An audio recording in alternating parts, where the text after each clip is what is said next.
ठाणे में police station में घुसा बारिश का पानी, घुटने भर तक पानी में खड़े होकर काम करने को मजबूर पुलिसकर्मी, कस्टडी रूम में भी पानी भरा। जूनागढ़ में लगातार बारिश जारी, कल जल जमाव के चलते यहां पर बस सेवाएं प्रभावित हुई थी और आज भी वही स्थिति है। मध्य प्रदेश के सिवनी में बाढ़ में फंसा युवक, पेड़ पर चढ़े युवक को एयरफोर्स के हेलीकॉप्टर ने किया रेस्क्यू। फतेहपुर शेखापट्टी में भारी बारिश के बाद से जनजीवन प्रभावित, बस स्टैंड पूरी तरह से पानी में समाया। नरसिंहपुर में बाढ़ में फंसे एक महिला समेत 3 लोगों को किया गया रेस्क्यू, 12 घंटे के बाद निकाला गया बाहर। जोरहाट जिले में मालोखेत में नदी का जलस्तर बढ़ने की वजह से लोगों में भय, नदी का बांध टूटने की भी आशंका है। कन्नूर में भारी बारिश के कारण हवाई अड्डे के पास में घरों में लोगों के पानी भरा, जिसकी वजह से जीना मुहाल। भुवनेश्वर में मौसम विभाग ने अलर्ट किया, जारी अगले 24 घंटों में भारी बारिश की चेतावनी। हिमाचल में भारी बारिश का कहर जारी, भारी बारिश के चलते 19 सालों का रिकॉर्ड टूटा। मानसून ने अब तक 19 लोगों की जान ले ली, 165 करोड़ का नुकसान। मौसम विभाग ने आगामी 4 से 5 दिनों तक भारी बारिश का अलर्ट किया जारी, पर्यटकों को लेकर एडवाइजरी भी जारी।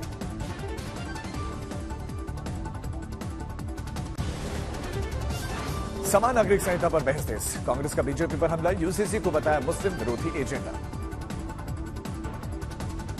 हंगामे के बीच यूसीसी पर उत्तराखंड ने केंद्र को पछाड़ा, सीएम धामी का बयान सभी के लिए एक जैसा ड्राफ्ट होगा। पुष्कर सिंह धामी ने कहा कि भारत के संविधान की मूल भावना को ध्यान में रखते हुए हमने एक समान नागरिक संहिता कर रहे हैं, उस पर काम, एक समिति का भी गठन। यूनिफॉर्म सिविल कोड को आम आदमी पार्टी ने शर्तों के साथ समर्थन दिया, बोले सबके साथ बातचीत हो रही है। यूसीसी विवाद पर दारुल उलेमा का बयान, कहा मुस्लिमों के से मजहबी आजादी छीनने की कोशिश है। यूसीसी विवाद पर जोधपुर में बालेसर में रक्षा मंत्री राजनाथ सिंह बोले समान नागरिक संहिता पर आखिर विरोध क्यों है। पीएम आवास पर बीजेपी की अहम बैठक, प्रधानमंत्री मोदी, शाह, बीजेपी के शीर्ष नेता हुए शामिल। मोदी सरकार और बीजेपी संगठन में बदलाव की अटकलें, शाह, नड्डा और बीजेपी महासचिव बीएल संतोष ने संगठनात्मक और राजनीतिक मुद्दों पर विचार विमर्श किया। बिहार के दौरे पर निकले गृहमंत्री अमित शाह, रैली को करेंगे संबोधित, लखीसराय में 2 जगहों पर जनसभा। अमित शाह मुंगेर में एक सार्वजनिक रैली को करेंगे संबोधित, अमित शाह सरकार के 9 साल की उपलब्धियां गिनाएंगे। उदयपुर में जेपी नड्डा भी करेंगे जनसभा को संबोधित, राज्य में राजनीतिक पकड़ को मजबूत करने की कोशिश में है दिग्गज। महंगाई को लेकर राहुल गांधी और प्रियंका गांधी वाड्रा ने प्रधानमंत्री मोदी पर ट्वीट करके बोला हमला, लिखा आखिर किसका है ये अमृतकाल। मणिपुर के 2 दिवसीय दौरे पर राहुल गांधी राहत शिविरों में पीड़ितों से करेंगे मुलाकात, सिविल सोसाइटीज के लोगों से मिलेंगे। बीजेपी ने राहुल गांधी के इस दौरे को बताया गिद्ध राजनीति, केंद्रीय मंत्री राजीव चंद्रशेखर का बयान, राहुल अपनी फोटो सेशन की राजनीति और अपनी गिद्ध राजनीति के लिए मणिपुर का। खड़गे और राहुल गांधी की राजस्थान कांग्रेस के नेताओं के साथ 3 जुलाई को बैठक, सीएम गहलोत और पायलट के बीच में मतभेदों को सुलझाने के लिए चर्चा संभव। छत्तीसगढ़ में चुनाव से पहले कांग्रेस का बड़ा फैसला, डिप्टी सीएम बनाए गए टीएस सिंहदेव, कहा सरकार और संगठन साथ मिलकर करेंगे। सचिन पायलट ने टीएस सिंहदेव को छत्तीसगढ़ का डिप्टी सीएम बनाए जाने पर दी बधाई। सीमा पर आतंकवाद और सरहद पर हालात को लेकर एस जयशंकर ने चीन और पाकिस्तान को 2 टूक सुनाई। एस जयशंकर ने कहा कि जब तक सीमा पार से आतंकवाद जारी रहेंगे तब तक रिश्ते सामान्य नहीं, ड्रैगन को सरहद पर समझौते का पालन करना है।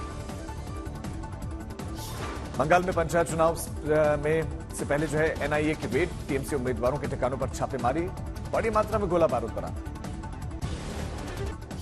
चंद्रशेखर आजाद ने कहा कि मैं बिल्कुल ठीक हूं, तो विपक्ष ने कानून व्यवस्था को लेकर योगी सरकार को घेरा। आजाद का पुलिस को बयान, मुझे ठीक से याद नहीं लेकिन मेरे लोगों ने हमलावरों को पहचान लिया। भीम आर्मी और आजाद समाज पार्टी के सैकड़ों समर्थक अस्पताल में हुए एकत्रित, सुरक्षा कर्मियों की भी तैनाती। अखिलेश यादव ने किया आजाद पर हुए हमले की निंदा, कहा बीजेपी शासन में जब जनप्रतिनिधि सुरक्षित नहीं तो आम जनता का क्या हाल होगा। असदुद्दीन ओवैसी ने भी इस हमले की निंदा की, कहा फांसीवादी ताकतों में लोकतांत्रिक तरीके से लड़ने की हिम्मत नहीं। जानलेवा हमले पर एम के स्टालिन का बयान, कहा यूपी में बिगड़ती कानून व्यवस्था की खुली पोल, जांच की मांग। हमले को लेकर एसपी सहारनपुर का बयान, चंद्रशेखर आजाद की तबीयत बेहतर, आज हो जाएंगे अस्पताल से डिस्चार्ज। बिहार के शिक्षा विभाग का बड़ा फैसला, अधिकारियों और कर्मचारियों को जींस पैंट और टी शर्ट पहनने पर रोक। सऊदी अरब में अमेरिकी वाणिज्य दूतावास के सामने हमला, 2 लोगों की मौत। अहमदाबाद में मुख्यमंत्री भूपेंद्र पटेल ने ओबीसी मोर्चा में लिया भाग, लोगों को किया संबोधित। विदिशा में लाडली बहना सम्मेलन और मुख्यमंत्री आवासीय भूमि अधिकार वितरण कार्यक्रम का आयोजन, सीएम शिवराज सिंह चौहान ने किया उद्घाटन।